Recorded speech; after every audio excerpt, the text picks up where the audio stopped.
It's the 21st of September, and this is your Monday Microdose. It's a Michigan Chevy. It's a Michigan heavy show today. So if you're a Michigander, listen up. First up, there's a new basket bag in town.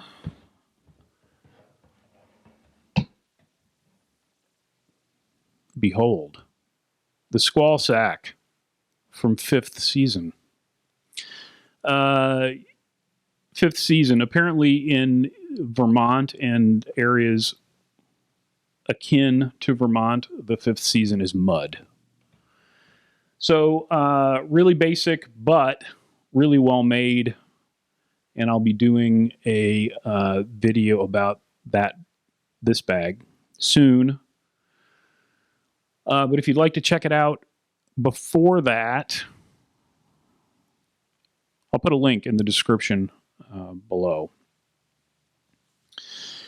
So one of the things that I feel very fortunate about is that over the years I've had several great customers. And some of them have been customers and others have become more friend-like. And a couple of the friend-like customers told me a week or so ago that they were going to take a week off and they were going to Michigan. And I said, oh, yeah, what part of Michigan? And they said, Beulah. And I said, get out. Because honestly, I thought that I and members of my family were the only people to have ever been to Beulah. Beulah is about halfway up on the Lake Michigan side of the state, and it is on beautiful Crystal Lake. So we talked a lot about Beulah, and when they came back here just a couple days ago, they brought me a piece of cherry pie from the Cherry Hut. If you've been to Beulah, you've been to the Cherry Hut. Even if you haven't been to Beulah, you may indeed have been to the Cherry Hut. Why am I bringing all this up? It's a good question.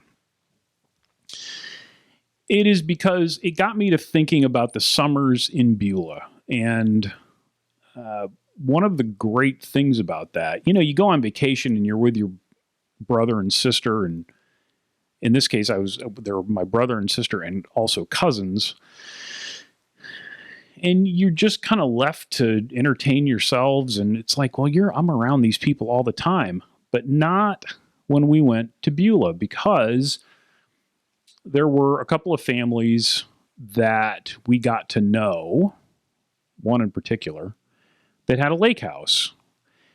And so every summer we would just, go up to Beulah and we would have friends there. And I don't know, it's probably because I'm getting older, but, I just started thinking about how lucky we were that we had that opportunity and those circumstances existed. And because of technology, the one guy who was kind of my age, we don't stay in touch, but we're friends on Facebook and we kind of keep tabs on each other, and it's nice. It's nice. And I'm going to cough. Excuse me, not COVID. Again, why do I bring this up? Well, it's a good question. But Tom, said friend in question, was really the first guy that I ever knew to have an expensive bicycle. And I can't remember whether he ever raced. He may have. I'm sure he did. But I remember him telling me about this bike that he got, and it was like $800. And, 1980, 81 maybe.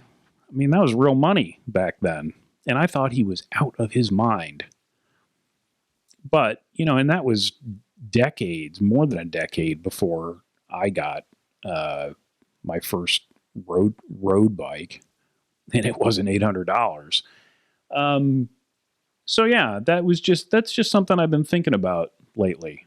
And Tom, if you see this, good on you, mate. Those are good times. It's a beautiful little town. You should go.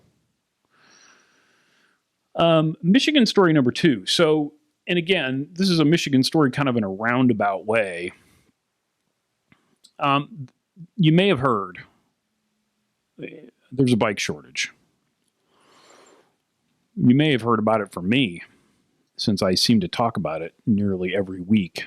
But the conversations that I've had of late, somebody calls, whether they're local or they're from, out of state or in the state, but hours away, and they're looking for bike X. And the conversation that I've started having with them is what we need to do is really kind of nail down that this is exactly the bike you want. And then we just need to get it, reserved is maybe a bad word, but I need to get, somebody needs to get their hands on this, and they need to know that you want it and you want to buy it. And this got me thinking about another guy that I never know him really. I met him once. We conversed on the interwebs from time to time because at the time we were both involved in the triathlon business, attempting to service the triathlon community. And he had 5 easy rules for buying a bike, which was find a fitter you trust, ask his opinion, take his opinion, buy the bike, have fun. And going forward, the recommendation that I have is not dissimilar to that, although, we're going to throw the fitting out the window in large part. But find a bike shop that you trust, right? And if it's a Surly, it's going to have to be a Surly stocking dealer, what Surly calls an intergalactic dealer. Because these bikes are still going to be in short supply going into 2021. So if you want a midnight special, for example, those bikes are coming in and, I think the latest thing was, black in December and the red in January. So if this is a bike you want, you need to get with that dealer and start working with that dealer. You need to let them know you're serious about buying it so that then they can make sure that that bike gets allocated to them so that then they can sell it to you. In the near term, that's kind of the way it's going to have to work because I don't think any of these bikes are going to go to open inventory. So, you're not going to be able to, as you have been in years before, just, walk into your local bike shop, your Trek dealer, Specialized dealer, whatever, who could, under normal circumstances, just pick Surly Bike X and order it for you. It doesn't seem like that's going to be happening again anytime soon. So, how do I do this? How do you do this? I know how I do it. It's really easy to find out where your closest stocking dealer is, and that is just to go to the Surly website and go to their dealer locator.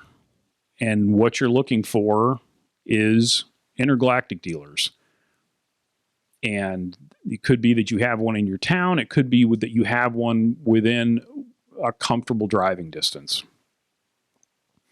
If none of those things exist, you can always reach out to me and I will do everything I can to help you get the bike that you want. But that's my advice.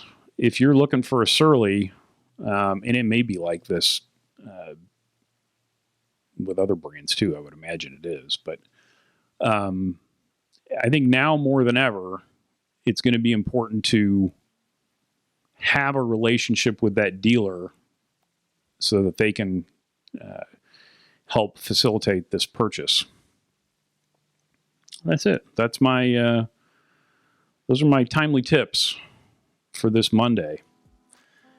If you have rung the notification bell and you're watching this on Monday morning, thank you very much. Right now, this day is all we have, so let's make the most of it. Well, hope you're doing well.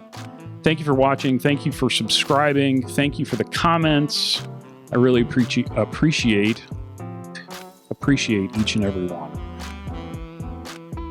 Until next time, be nice, work hard, ride bikes, play music when you can. I'll talk to you soon.